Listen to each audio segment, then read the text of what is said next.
Hello and welcome to an informational video to support my research conducted into the optimization of TPMS sandwich panel core geometry. Sandwich panels are primarily used for structural applications and consist of two face panels, top and bottom, with a low density core in the center. The geometry of the core is what is investigated and optimized in this research. A traditional and widely used application of sandwich panels is the honeycomb structure. This tessellating shape is commonly used for structural applications due to its high flexural strength and stiffness, offering an exceptional strength to weight ratio, making it the structural core of choice in many applications. This is a unit gyroid cell.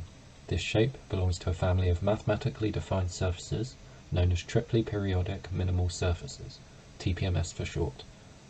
These geometries can be seen to have extreme curvatures, making it extremely complex to generate and model. The mathematical definitions for the TPMS family contain trigonometric functions. As such, they can be seen to exhibit a characteristic of periodicity, whereby this period per unit length, lambda, can be modified. By modifying this periodic value, along with the range in which the function is valid over, it allows for a core-like structure to be generated using these TPMS geometries. This approach allows for structures such as this to be generated, a gyroid sandwich panel, where a given panel length and core thickness has also been defined. This concept could theoretically be applied to any of these other example TPMS types shown. However, through review of relevant literature, the gyroid and the Schwarz primitive surfaces were deemed to be of most relevance, showing characteristics of increased specific strength and Young's modulus when compared to traditional honeycomb structures. As such, these two geometries were the TPMS types investigated within this accompanying research.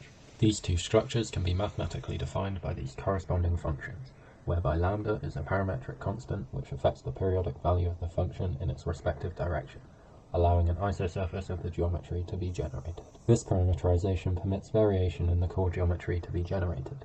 As seen here, by changing lambda xy and lambda z, the effect on the generated geometry can be observed. Permitting the geometry to vary in this way allowed for denser core geometries to be generated. Before the optimization process was executed, lower and upper limits for each varying parameter was defined. By doing this, the search area for the iterative optimization process, and hence the design of experiments, or DOE, process can be defined. The DOE process began with a Latin hypercube sampling method of data points across the parametric design space, the range of this design space being defined by the previous limits. This allowed for a method of sampling a data set of distributed points across the parametric design space, as visualized here.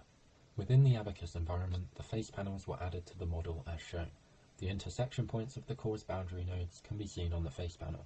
In order to ensure no free nodes are located along this intersection boundary, any node here must be shared by the core and the panel's respective meshes. In order to mesh this whole assembly, a quad-dominant mesh was assigned to the face panels. When this meshing method was employed, the following can be seen. Pinned boundary conditions were then applied to the back panel edges, and material properties were assigned to the FEA model. This setup allowed Abacus to run a dynamic solution to solve for eigenfrequency values, hence outputting the model's fundamental natural frequency, along with its mass. Therefore, a methodology was set up allowing for the relationship between the parametric inputs and the decided upon outputs to be investigated. This methodology was then executed across the previous DOE design space, allowing for further data to be gathered on the varying geometry.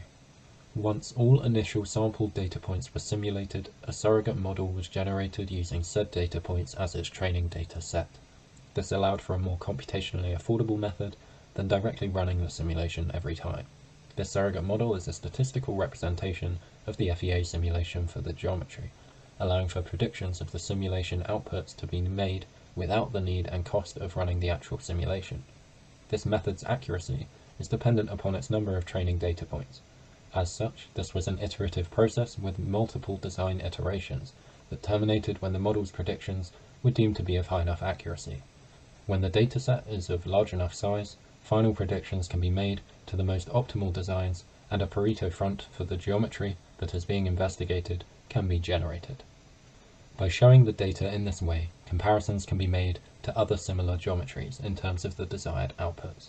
For example, the green data points are benchmark data points, models of the previously mentioned traditional honeycomb designs. This featured graph corresponds to the gyroid geometry.